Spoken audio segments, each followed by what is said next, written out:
Sa video na 'to, pag-uusapan natin kung ano nga ba itong AWS CAF or Cloud Adoption Framework.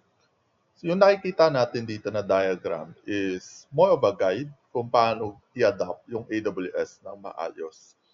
This is not a service, hindi ito bayad na service. It's more of parang framework para magamit nyo yung AWS ng maayos. And to explain better kung paano ba ito ginagamit, gusto ko muna ikwento sa inyo ang isang fictional company na kung saan gumamit sila ng AWS, nagka-problema at ginamit tong framework na to para ma-address nila yung problems na sa paggamit ng AWS. Okay? So let's start. So meron tayong isang negosyo dito na grocery na tinatawag na Mercado Grande. At meron silang 60 branches across the country. At currently, nakaranas sila ng isang malaking problema. Yung data center nila ay binaha. At nakaapekto yon doon sa negosyo nila na kung saan hindi makapag-check out yung mga bumibili sa grocery nila dahil nag-down yung POS system o yung ginagamit ng cashier na pang-track nung magkano yung babayaran nyo. So, nag-down yun.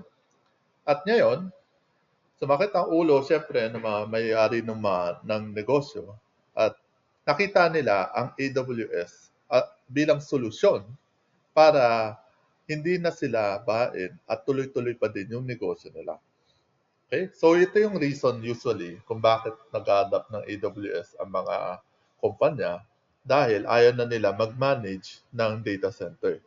Yung data center, dito nila lalagay yung mga applications na ginagamit nila sa negosyo na critical.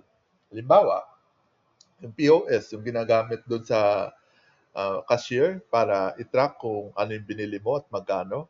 So, nag-down yun lahat. Imagine mo na lang nakapila ka sa grocery tapos ang tagal-tagal mo nakapila. Kasi nag-down to. So, nakaka-apekto talaga siya sa negosyo as well as sa experience mo bilang customer. Kaya, lumipat sila sa AWS. At dahil doon, nag-move sila sa AWS, yung IT nila, nag-migrate o naglipat ng applications nila from cloud, from data center nila on-premises, okay? Pag sinabi natin on-premises, ibig sabihin nun, yun nandun sa data center nila, papuntang cloud. At nagawa nila to after 3 months. So, successful yung pag-migrate nila, wala na silang data center at gusto lang nila makamove at nagawa nila yung successfully. Okay? So, masaya sila kasi nakamove na sila ng AWS at wala na silang poproblemahin bagyo o baha doon sa pag-maintain ng system nila. Okay, so everything great, di ba? Until 6 months later. 6 months later, yung CFO nila o yung Chief Financial Officer is galit na galit. Kasi yung way ng pag-charge ng AWS is sobrang mahal. Kapag bumibili ka kasi ng component sa data center, para ka lang bumibili ng computer, 'di ba? Bibili ka ng computer, may fixed price, tapos noon gagamitin mo siya for 5 years. So ganun din kapag bumibili ka ng computer para sa data center. Pero ang kinaibahan kasi ng AWS is para siyang Meralco. Pag gagamitin mo siya, saka mo babayaran. Pag hindi mo siya gagamitin, hindi mo babayaran. Pero ang problema dito sa kwento na to is yung Mercado Central is ginamit nila ng sobra-sobra yung AWS na hindi nila tinatrack yung price, yung paggamit. So ngayon, tinatanong sila ng CFO, saan ang galing tong gastos na to? Sino yung gumagamit nito? At wala sa kanila yung makasagot. Kasi hindi nila tinag ng maayos. So pagka sinabi natin tinag, yun ay kapag may ginagamit ka kasi na resource sa AWS, kailangan kasi tinatag mo yon. Halimbawa, para ka lang naglagay ng computer na parang may sticker doon, tapos nakalagay doon kung sino yung gumagamit nun. So wala silang ganon. Hindi nila matrack kung sino yung gumagamit.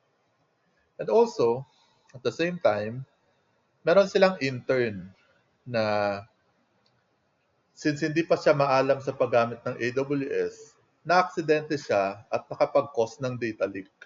So yung customer data is na-breach dahil nagkamali siya ng configuration doon sa pag-upload niya sa AWS na S3, parang Google Drive, na kumatok yung NPC at chinek yung system nila kasi nag-cause siya ng privacy breach.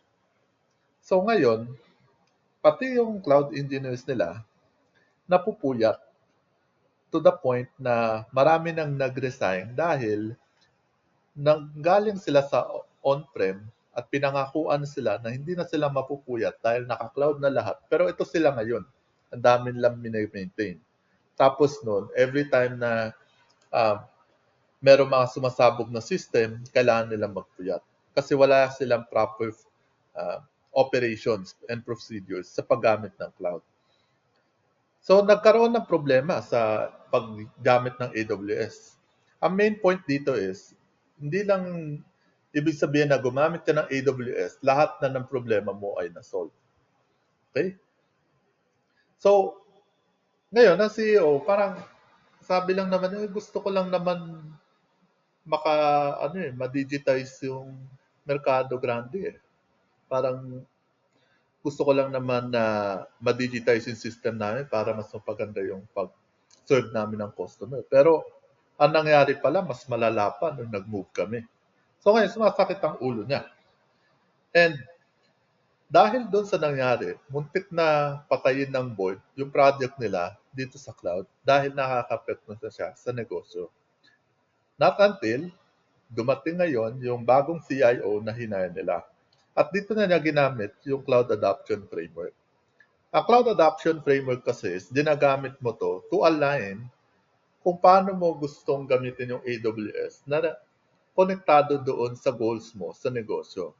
And hindi lang siya nakafocus lang sa paggamit ng technology, pero tinetake into consideration niya din kung paano mo i-adapt yung paggamit ng AWS sa mga tao, paano mo siya i-govern ng maayos, paano mo i-handle yung platform and security, tsaka yung operations ng AWS na hindi ka napapahamak sa paggamit nito. Kasi pagka hindi tama yung paggamit mo ng AWS, talagang magkakaroon ka ng problema. Similar lang doon sa paggamit mo, doon sa data center, kung saan ka nanggaling. Okay? So yung CIO na to is siya yung nag-conduct ng workshop, ginamit niya yung Cloud Adoption Framework para mai-align kung paano magamitin yung AWS na maayos.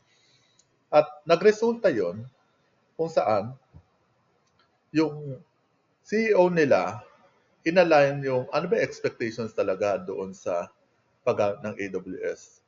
Bukod pa siyempre sa pag-prevent na hindi mag-down yung system nila pag may baha.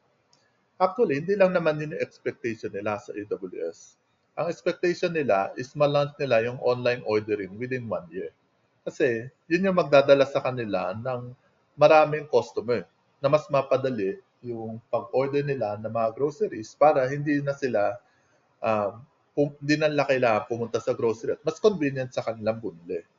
So, all in all, yung paggamit nila AWS is hindi lang tungkol doon sa pag-alis sa data center para hindi bahain. Pero, align siya doon sa paano mo masaserve yung customer mo ng mas magandang experience. And kailangan i-align mo siya doon sa objective na yun. Dapat yung paggamit mo ng AWS is aligned doon. So ngayon, na-determine nila yun at nagkaroon sila ngayon ng focus na okay, yung paggamit pala ng AWS dapat ganito. Ito yung kailangan natin na ma-achieve. Kailangan natin ma-achieve yung online ordering. O yung promo, yung pag-release natin ng promo, dapat mas mabilis. Imbis na 6 weeks, dapat 1 week na lang. Gawa nung AWS. Kasi mas mabilis na siya gawin doon na yun.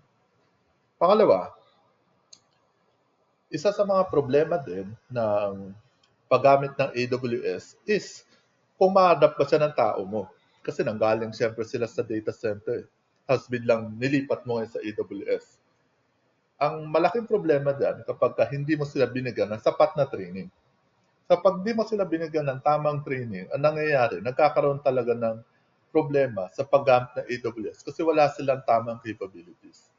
So, dito papasok ngayon yung people na process. Ibig sabihin, kailangan i-train mo din yung tao mo na alam nila paano gamitin yung AWS para hindi sila mabulilyaso o hindi sila magkaroon ng problema pagka nagkaroon ng mga sakuna pagdating doon sa negosyo. Okay? So dahil doon, binigyan ng tamang training ng mga tao lahat, naging well-equipped sila, nabawasan niya yon yung mga tao nagre-resign.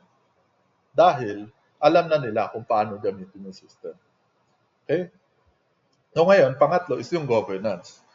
Kung kanina napakinggan nyo na yung CFO is galit na galit kasi hindi nila alam kung bakit sila tina-charge na sobrang laki. Dahil natuto na yung mga tao nila, marunong na sila ngayon mag-tag ng mga resources. Ibig sabihin, pag gumamit ka ng isang service ng AWS, sino ba nagbabayad? So, kailangan matrack mo din yon at matutunan din nila kung paano yun i-track para meron silang visibility kung magkano na ba nila nagastos na sa AWS. Mahalaga yun na part ng governance ng cloud dahil kailangan maintindihan ng business kung magkano na yung ginagastos nila kapalit noong kung ano yung nakukuha nila doon. Okay? Kailangan ma-measure yung ROI. At para ma-measure yun, kailangan effective yung governance mo. And then, dito naman papasok yung technical part. So, kanina, nakita natin yung benefits doon sa um, business side as well as yung people at saka yung governance. Ito naman is more on the platform and security. So dito naman, dahil mas natutunan nila yung paggamit ng cloud, mas nagiging effective at mas seamless na yung paggamit nila. Leading to, mas nakatulog na sila na mahimbing sa gabi kasi alam na nila yung gagawin kapag ka nagkaroon ng problema. And not only that, hindi na rin sila laging kakabahan na kung meron hacker yung makakabasag ng security nila dahil streamlined na rin yung security nila such that hindi na yon basta-basta ma-hack lang. Dahil alam nila kung paano yon sinecure. And dahil doon, na-achieve ngayon ng Mercado Grande yung business objectives nila at nakita nila yung value ng paggamit ng AWS. Dahil na-align yun doon sa kung paano siya i-adapt ng tama. At dahil yun doon sa Cloud Adoption Framework. Okay? So, gets na kung bakit to ginagawa. So, ginagawa siya talaga para lang ma-align kung paano mo ba gustong gamitin yung AWS na related doon sa kung paano mo, kung ano ba yung na-expect mo na ma-achieve ng business. Okay? Hindi lang sa paggamit lang ng tech. Because, ginagamit siya ng business para ma-achieve yung business objective nila. Halimbawa, gusto mo magkaroon ng online ordering kasi para dumami yung umorder. Lalo na ngayon, maulan. Di ba? So, pagka binigay mo yung experience din sa customer mo, kailangan yung system mo din is well prepared. And para ma-achieve mo yun, yun ang point ng framework na to. Paano mo siya paplanuhin na maayos. Okay? So I hope may natutunan kayong bago ngayon. And see you again to the next video.